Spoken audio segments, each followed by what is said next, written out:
everyone, this is Rita Yadav and you are on Gate Chemical Planet, a planet of knowledge and information. MRPL का exam आप लोगों का 22 फरवरी को होने वाला है। अगर मेरी तरफ से डेट गलत हो जाए तो आप कमेंट बॉक्स में कमेंट करके मुझे सही डेट बता सकते हैं। और अगर आप MRPL का एग्ज़ाम देने जा रहे हैं तो क्वेश्चंस को ज़रूर याद करने की कोशिश कीजिएगा और मेरे साथ शेयर करिएगा, जिससे हम क्वेश्चंस को आप लोगों के लिए आगे आने वाले आपके जूनियर्स के लिए नई सीरीज़ में ऐड कर सकें। ये मेरी रिक्वेस्ट रहेगी आप लोगों से। आप लोग कमेंट सेक्शन में क्वेश्चंस ज़रूर बताएं। जो जो क्वेश्चंस पेपर में आए हैं अगर आपको याद है तो आप कमेंट सेक्शन में बता सकते हैं।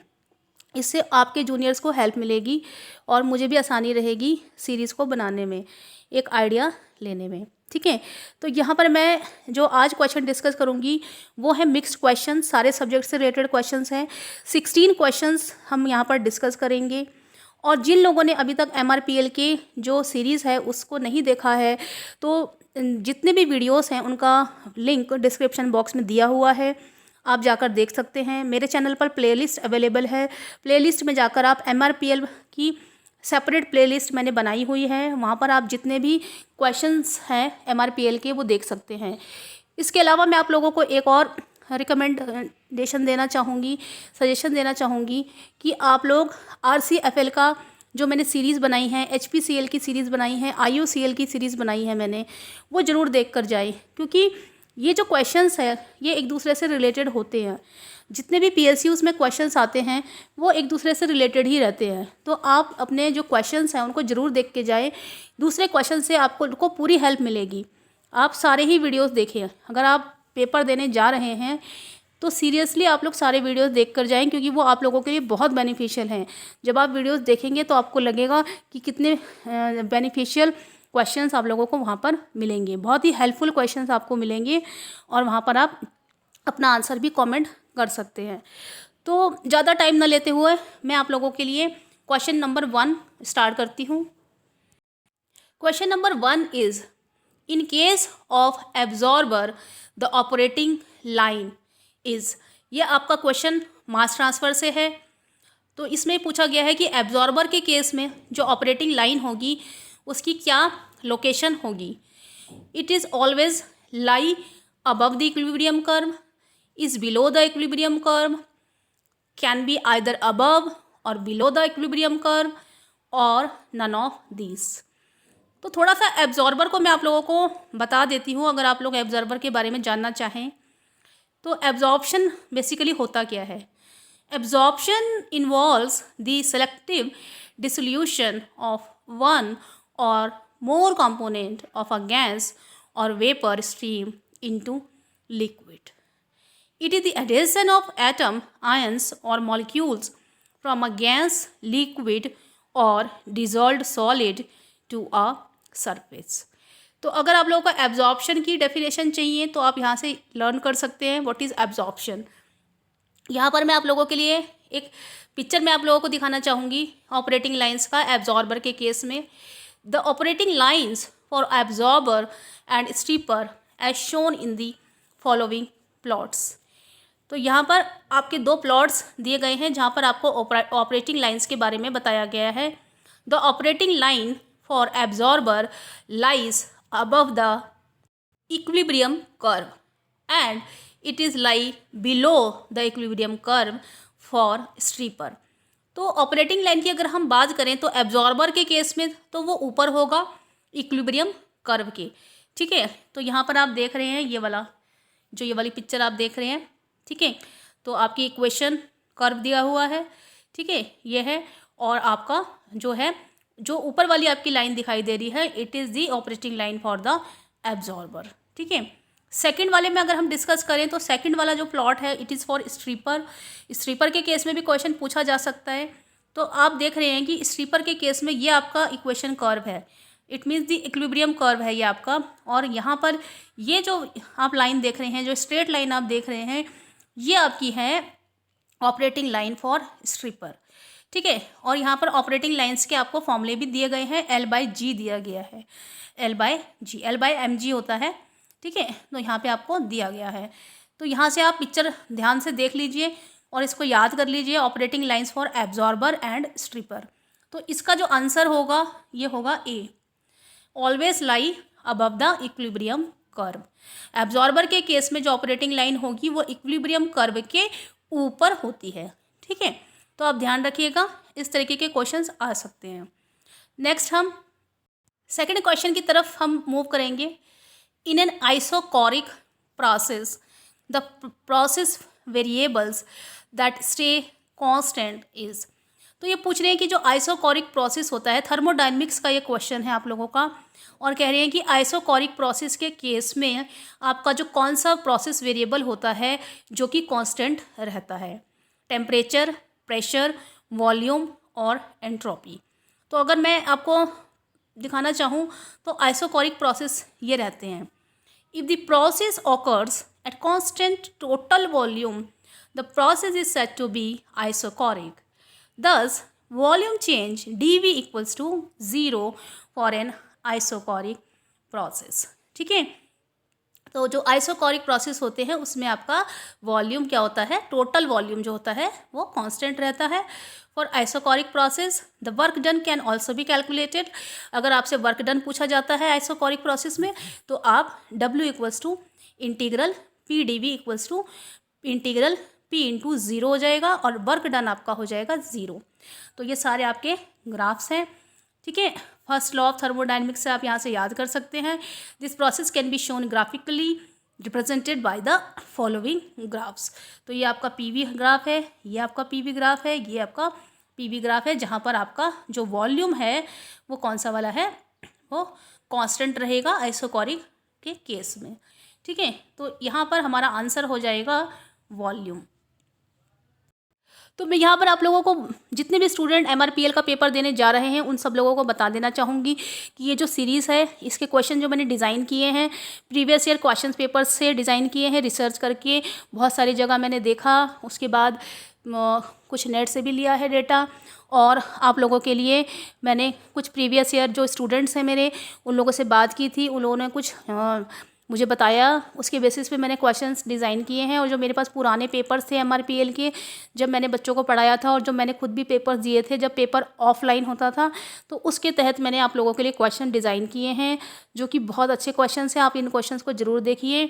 ठीक है, और यहाँ पर मैं आप लोगों को एक चीज़ बता देना चाहूँगी कि बहुत सारे स्टूडेंट्स जो MRPL का पेपर देने जा रहे हैं उनके लिए स्ट्रैटेजीज़ क्या रहेंगी, पेपर उनको कैसे अटेम्प्ट करना है, ये भी मैं आप लोगों को बताऊंगी 1-2 दिन में।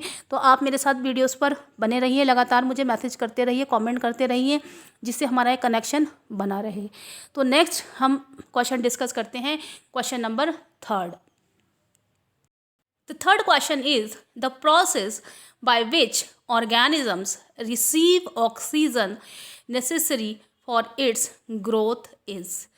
तो देखो ये कह रहे हैं कि ऐसा कौन सा प्रोसेस है, वो कौन सा प्रोसेस है जिसके तहत जो ऑर्गेनिजम्स होते हैं वो ऑक्सीजन को रिसीव करते हैं अपनी ग्रोथ के लिए। तो देखो मिक्सिंग प्रोसेस तो नहीं होता, ठीक है, सब्लिमेशन प्रोसेस भी नहीं होता। ठीक है, सब्लिमेशन प्रोसेस इसलिए नहीं होता क्योंकि सब्लिमेशन में क्या होता है कि कोई सॉलिड जो होता है वो लिक्विड स्टेट में ना आकर डायरेक्टली वेपर या गैस में चेंज हो जाता है, वो होता है सब्लिमेशन प्रोसेस। मिक्सिंग प्रोसेस में हम रिएक्टेंट्स को मिक्स कराते हैं प्रोडक्ट बनाने के लिए। फर्मेंटेशन भी नहीं होता।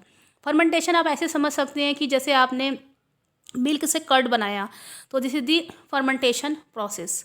ठीक है, मिल्क से जो मिल्क है आपका वो उस ईस्ट की हेल्प से कर्ड में चेंज हो जाता है। ठीक है, या जो ग्रेप्स होते हैं उससे आप वाइन बनाते हैं तो वो प्रोसेस भी फर्मेंटेशन प्रोसेस होता है।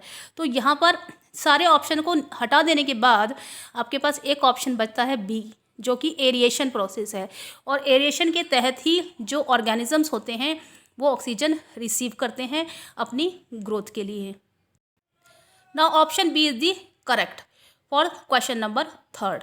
आप लोग अपने आंसर कमेंट बॉक्स में कमेंट जरूर कीजिए और जो मैं आंसर को एक्सप्लेन कर रही हूँ उसको ध्यान से सुनिए, जिससे आप लोगों को एक थ्योरेटिकल बेस जो है आपका फाउंडेशन जो है वो अच्छे से तैयार करके आप जाएं। जिस भी क्वेश्चन का आपको आंसर देना है उसका कैसे सिलेक्शन करना है उसे ध्यान से देखिए। और कभी कभी ऐसा होता है कि जो ऑप्शंस दिए रहते हैं उनको अगर आप हटा के सेलेक्ट करें तो आपको आंसर सेलेक्ट करना इजीली आ जाता है, क्योंकि जैसे हमने यहाँ पर देखा कि सब्लिमेशन नहीं होगा, फर्मेंटेशन भी नहीं होगा, मिक्सिंग भी नहीं होगा, तो यहाँ पर एक ही ऑप्शन बच रहा है एरिएशन, और एरिएशन ही वो सही प्रोसेस है। ठीक है, तो इस तरह से आप क्वेश्चन को जो है अटेम्प्ट करना देख लीजिए कैसे करते हैं। ठीक है, और बाकी तो आप लोग खुद ही समझदार हैं, बहुत इंटेलिजेंट हैं ही आप लोग। ठीक है, तो क्वेश्चन नंबर 4 की तरफ बढ़ेंगे। Rotary dryer can not handle, ये कह रहे हैं कि जो रोटरी ड्रायर है वो क्या हैंडल नहीं करता। ठीक है, तो ये क्वेश्चन मास ट्रांसफ़र से है, ड्राइंग से है ये क्वेश्चन, जहाँ पर रोटरी ड्रायर के बारे में पूछा गया है। ठीक है, तो free flowing materials, sticky materials, dry materials, granular materials. तो जो आपका रोटरी ड्रायर होता है वो स्टिकी मटेरियल्स को हैंडल नहीं कर सकता, तो स्टिकी मटेरियल का इसका आंसर करेक्ट होगा। बहुत ही आसान क्वेश्चन है ये आप याद कर सकते हैं डायरेक्टली। ठीक है, now we will move on to the question number 5। Which type of evaporator is used for a cold viscous feed. तो कह रहे हैं फॉरवर्ड फीड होगा, मिक्स्ड फीड होगा, बैकवर्ड फीड सिस्टम होगा या पैरेलल फीड सिस्टम होगा। तो इवापोरेटर सिस्टम के बारे में अब मैं आप लोगों को बता देती हूँ। इवापोरेटर सिस्टम कौन कौन से होते हैं? Forward feed system, backward feed system, mixed feed system और पैरेलल फीड सिस्टम, ये आपके होते हैं इवापोरेटर सिस्टम्स। जो इवापोरेटर होते हैं बेसिकली वो क्यों यूज़ किए जाते हैं? कॉन्सेंट्रेशन, जो आपकी लिक्विड की कॉन्सेंट्रेशन होती है उसको इंक्रीज़ करने के लिए यूज़ किए जाते हैं। बेसिकली जूसेस की जो कॉन्सेंट्रेशन होती है उनको डिज़ायर्ड कॉन्सेंट्रेशन लेवल तक लाने के लिए इवापोरेटर्स इंडस्ट्री में यूज़ किए जाते हैं। अगर लिक्विड बहुत ज़्यादा आपका जो डाइल्यूशन है उसका वो बहुत ज़्यादा है तो आपको उसको थोड़ा सा अगर थिक करना है, थिक लिकर में कन्वर्ट करना है, जूस बनाना है, तो वहाँ पर इवेपोरेटर्स यूज़ किए जाते हैं। और क्योंकि आप लोग डिप्लोमा कैंडिडेट्स हैं तो आप लोगों को ऑलरेडी इवेपोरेटर आपने पढ़ा होगा, तो यहाँ पर इसका जो करेक्ट आंसर होगा, जो कोल्ड विस्कस फीड के लिए इवेपोरेटर सिस्टम यूज़ किया जाता है वो होता है बैकवर्ड फीड सिस्टम। ठीक है, आप लोग अपना आंसर ज़रूर बताइए। नेक्स्ट वाले जो 2 क्वेश्चन हैं वो बहुत ही इजी क्वेश्चंस हैं। ठीक है, इन दी बॉइलिंग हीट ट्रांसफ़र, अब बॉइलिंग हीट ट्रांसफ़र की बात हो रही है। ठीक है, the important dimensionless group is, boiling heat transfer के केस में कौन सा डायमेंशनलेस ग्रुप जो है वो यूज़ किया जाता है, या कौन सा डायमेंशनलेस नंबर जो है वो ज़्यादा इम्पॉर्टेंट होता है? तो यहाँ पर जैकॉब नंबर दिया है, ग्राशॉफ नंबर दिया है, स्टैंटन नंबर दिया हुआ है और पैकलेट नंबर दिया हुआ है। तो यहाँ पर मैं आप लोगों को बता देती हूँ, बॉइलिंग हीट ट्रांसफ़र के केस में ग्राशॉफ नंबर जो होता है वो बहुत ही इंपॉर्टेंट डायमेंशनलेस ग्रुप होता है। बी ऑप्शन इसका करेक्ट होगा। Now we will move on to the question number 7। The BOD of waste water is always. तो वेस्ट वाटर की BOD के बारे में पूछा गया है। ठीक है, ये equal to COD। COD chemical oxygen demand होता है, अगर आपको नहीं पता है तो आप नोट कर लीजिए, chemical oxygen demand. B option है less than COD, more than COD, none of this. तो आप ये इसका आंसर आप ध्यान से देख लीजिए, जो वेस्ट वाटर का BOD होता है वो हमेशा लेस देन होता है केमिकल ऑक्सीजन डिमांड से, तो इसका ऑप्शन होगा बी। ठीक है, आप लोग अपना आंसर ज़रूर कमेंट कीजिए। अब यहाँ पर क्वेश्चन नंबर 8 कह रहे हैं, what is the relationship between wind power and wind velocity.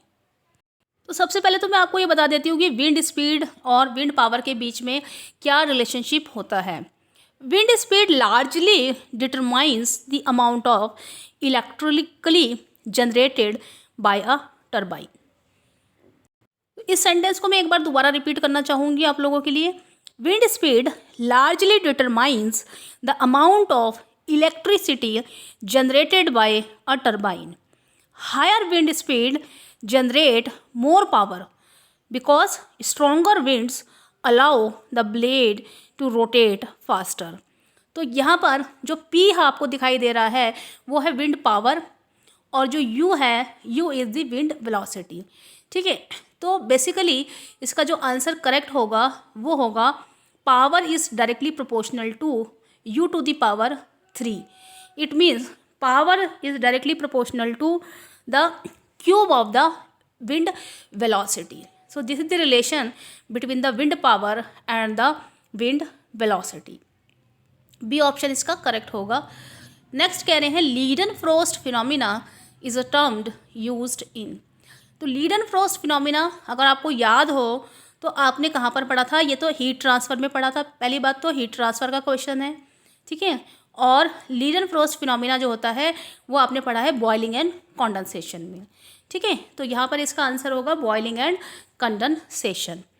लीडन frost phenomena के लिए आप मेरे पुराने वाले वीडियोस देख सकते हैं. वहाँ पर मैंने लीडन फ्रोस्ट फिनोमिना को एक्सप्लेन किया है. HPCL सीरीज़ अगर आपने देखी हो तो HPCL सीरीज़ में जहाँ पर हीट ट्रांसफ़र के क्वेश्चंस हैं वहाँ पर मैंने लीडन फ्रोस्ट फिनोमिना को एक्सप्लेन किया हुआ है पिक्चर के साथ, आप देख सकते हैं, ठीक है.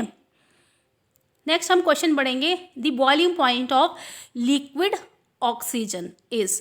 इस तरीके के जो क्वेश्चंस हैं जिनमें लिक्विड ऑक्सीजन का या H2S के बारे में कुछ पूछा जाता है या लिक्विड ऑक्सीजन का बॉइलिंग पॉइंट पूछ लिया जाता है, मेल्टिंग पॉइंट पूछ लिया जाता है, तो आप लिक्विड ऑक्सीजन का बॉइलिंग पॉइंट, मेल्टिंग पॉइंट्स जो है वो लर्न करके जाएं, क्योंकि इस तरीके के क्वेश्चन आने की पॉसिबिलिटीज़ बहुत ज़्यादा रहती है कॉम्पिटिटिव एग्जाम्स में, खास करके MRPL के एग्ज़ाम में, ठीक है. तो आप यहाँ पर इस क्वेश्चन को, इस आंसर जो है वो याद करके जाएँ. इसका आंसर जो है वो है -183.9 डिग्री सेल्सियस. ओके, ये है आपका -183, ठीक है. नियर अबाउट 183 डिग्री सेल्सियस इसका आंसर सही होगा. आप इसे चाहें तो याद कर सकते हैं. और इसका मेल्टिंग पॉइंट भी आप याद करके जाएं. कई बार ऐसा होता है कि बॉइलिंग पॉइंट ना पूछकर मेल्टिंग पॉइंट लिक्विड ऑक्सीजन का पूछ लिया जाता है, ठीक है. तो अब हम बढ़ेंगे नेक्स्ट क्वेश्चन की तरफ. तो ये नेक्स्ट क्वेश्चन 11th और 12th जो है वो बहुत ही इजी क्वेश्चन है. मैं चाहूँगी आप सभी लोग इनका आंसर जो है कमेंट बॉक्स में मुझे कमेंट करके बताएं. मैं देखूँगी सबसे पहले आंसर मुझे किसने दिया है, ठीक है. तो आप लोग इसका आंसर ज़रूर बताइएगा. मैं आपको आंसर नहीं बता रही हूँ, हालांकि मैंने हिंट किया हुआ है, अगर आप समझना चाहें तो समझ सकते हैं. विस्कोसिटी इंडेक्स यहाँ पर पूछा गया है. What do you mean by viscosity index of a lubricating oil should be low. ये कह रहे हैं विस्कोसिटी इंडेक्स जो होता है लुब्रिकेटिंग ऑयल का हमेशा कम होना चाहिए. It is a measure of flash point. It is a measure of variation of viscosity with temperature और नन ऑफ दीज.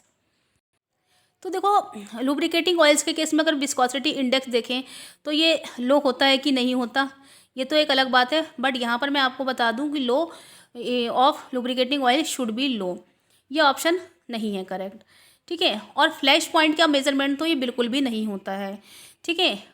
अब आप देख लीजिए आपके पास नन ऑफ दीज बच रहा है और measure of variation of viscosity with temperature बच रहा है, ठीक है. आप इसका आंसर मुझे ज़रूर बताइए, मैंने आपको हिंट दे दिया है. और एक क्वेश्चन है anabolism is the process of. Anabolism पूछ रहे हैं, बहुत ही आसान क्वेश्चन है. सिंथेसिस है, डिग्रेडेशन है, ग्रोथ है या न्यूट्रिएंट इंटेक है, ठीक है. तो इसका आंसर आप लोग ज़रूर कमेंट कीजिए, मेरे साथ डिस्कस कीजिएगा. मैं आपको आंसर बताऊंगी कमेंट बॉक्स में, जब अगर आप मुझसे पूछेंगे तो मैं कमेंट करूंगी, ठीक है. तो यहाँ पे क्वेश्चन नंबर 13 है corresponding to Nusselt number NU is heat transfer in it is in होगा यहाँ पे, ठीक है. यहाँ पे ये इन है, ठीक है. The dimensionless number in mass transfer. तो ये कह रहे हैं कि जैसे कि हीट ट्रांसफ़र में नसेट नंबर यूज़ किया जाता है, सिमिलरली एनालॉगसली मास ट्रांसफ़र में वो कौन सा नंबर होता है, डायमेंशनलेस नंबर क्या होता है, ठीक है. तो मैं आप लोगों को एक चीज़ बता देती हूँ कि अगर आपको नसेट नंबर नहीं पता है तो मैं नसेट नंबर आपको बता देती हूँ. In heat transfer the Nusselt number NU equals to the convective heat flux divided by the heat flux for conduction through a stagnant medium of thickness small l for the same delta T temperature difference. तो NU equals to आपका हो जाता है, अगर मैं NU की बात करूँ तो NU आपका हो जाता है H delta T upon K by L, ठीक है, और इंटू डेल्टा T, ठीक है. तो डेल्टा T जो हो जाएगा आपका, डेल्टा T से डेल्टा T कैंसिल आउट हो जाएगा. नसेट नंबर आपका आ जाएगा, Nusselt number equals to HL upon K आ जाता है, ठीक है. where K is the thermal conductivity and small l is the thickness of the stagnant medium and H is the heat transfer coefficient. तो जो आपका नसेट नंबर होता है, it is basically the relationship between the heat transfer coefficient and the thickness of the stagnant medium and the thermal conductivity of the medium. ठीक है, तो जिस तरह से हमने नसेट नंबर की बात की है, उसी तरह से हम देखें तो नसेट नंबर के इक्विवेलेंट जो होता है मास ट्रांसफ़र में, जो डायमेंशनलेस नंबर होता है, वो होता है आपका शेरवुड नंबर.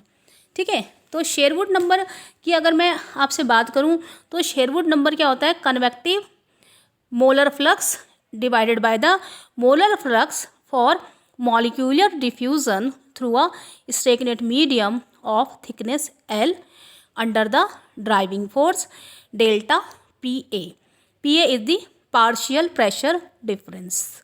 ठीक है, तो शेरवुड नंबर का जो मैंने आप लोगों को फॉर्मूला बताया है वो आप नोट कर सकते हैं. और शेरवुड नंबर जो आता है वो आपका आता है capital KL in divided by DAB. DAB आपकी जो होती है वो होता है डिफ्यूजन कोफिशिएंट. ठीक है, और K इंटू स्मॉल l होगा. ठीक है, K इंटू स्मॉल l. तो अगर आप लोग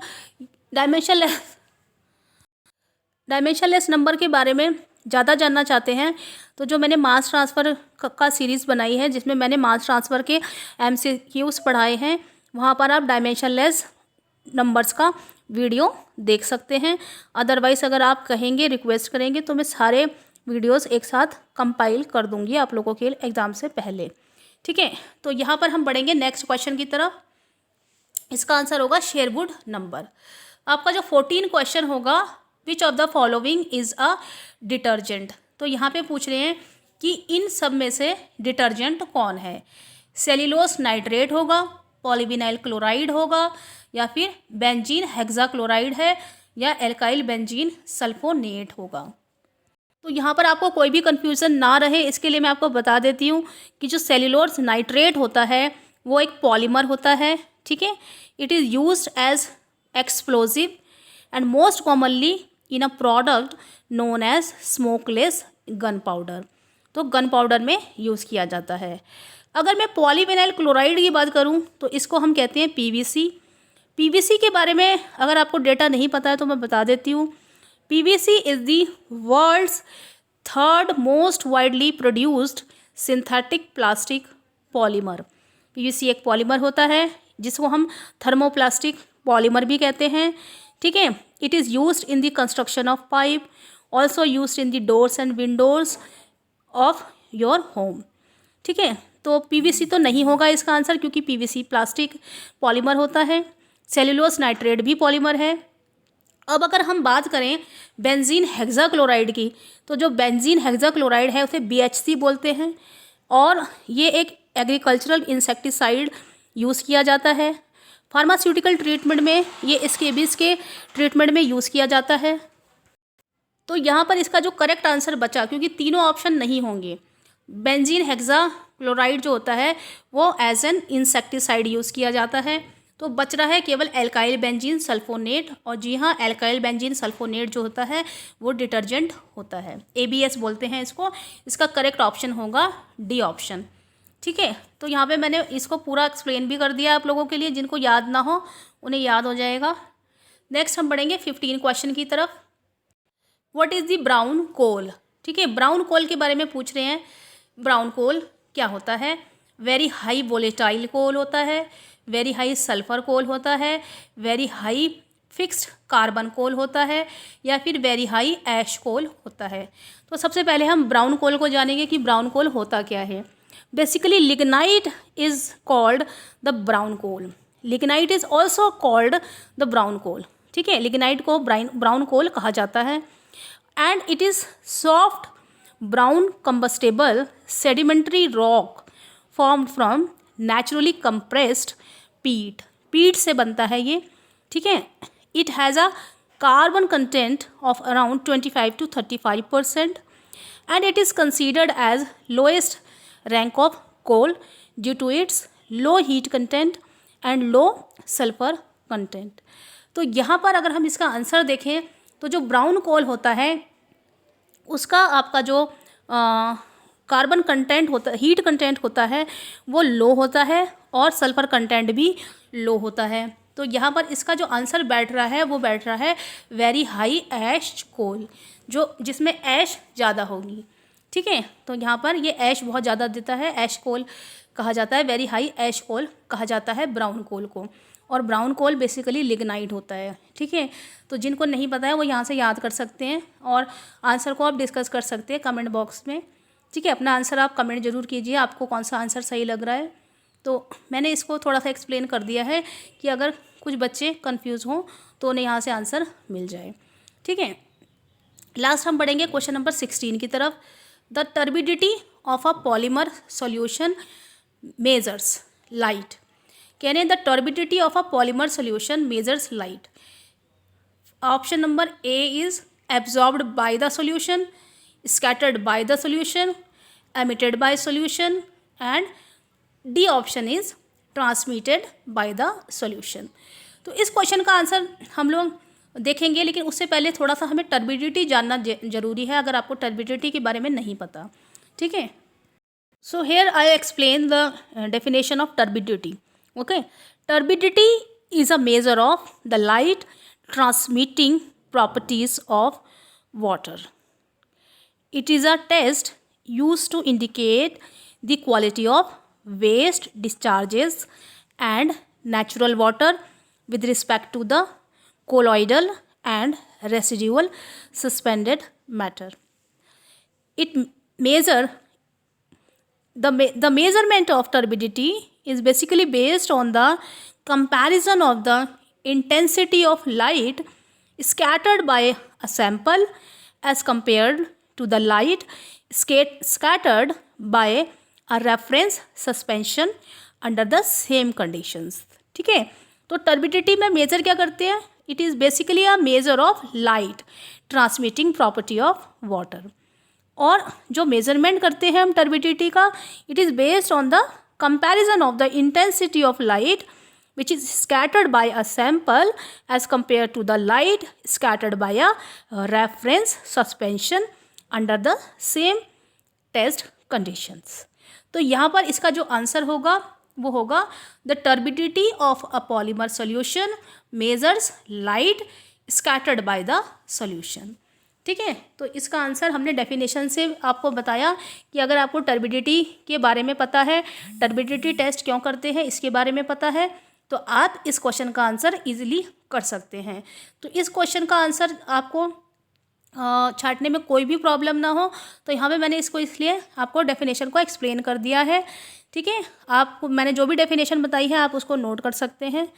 ठीक है, तो यहाँ पर हम इस वीडियो को वाइंड अप करेंगे और इस वीडियो को आप बहुत ही ध्यान से देखिए, क्योंकि इस तरीके के क्वेश्चंस 100% पेपर में आने के चांसेस हैं, इसलिए मैंने इसको एक्सप्लेन करके वीडियो बनाया है, टाइम लेके वीडियो बनाया है आप लोगों के लिए। इन सारे क्वेश्चंस के आंसर चाहे तो आप याद भी कर सकते हैं डायरेक्टली, और एक्सप्लेनेशन के बाद ही उसको देखिएगा, याद कीजिएगा, पहले एक्सप्लेनेशन सुन लीजिएगा। ठीक है, तो जितने भी लोगों ने यहाँ पर गेट केमिकल प्लैनेट को अभी तक सब्सक्राइब नहीं किया है, गेट केमिकल प्लैनेट आप लोगों के कॉम्पिटिटिव एग्जाम्स के लिए बहुत ही बेनिफिशियल है। आप लोग गेट केमिकल प्लैनेट को ज़रूर से ज़रूर सब्सक्राइब करें और वीडियो को शेयर और लाइक करें। जो लोग मेरे चैनल पर पहली बार आए हैं वो मेरी सारी ही प्लेलिस्ट को ज़रूर देखें, वो उनके जो भी कॉम्पिटिटिव एग्जाम्स वो देने वाले हैं उनके लिए बहुत ही ज़्यादा बेनिफिशियल्स रहेंगे ये वीडियोज़। ठीक है, और चैनल को ज़्यादा से ज़्यादा शेयर और सब्सक्राइब कीजिए। Thank you so much, have a nice day.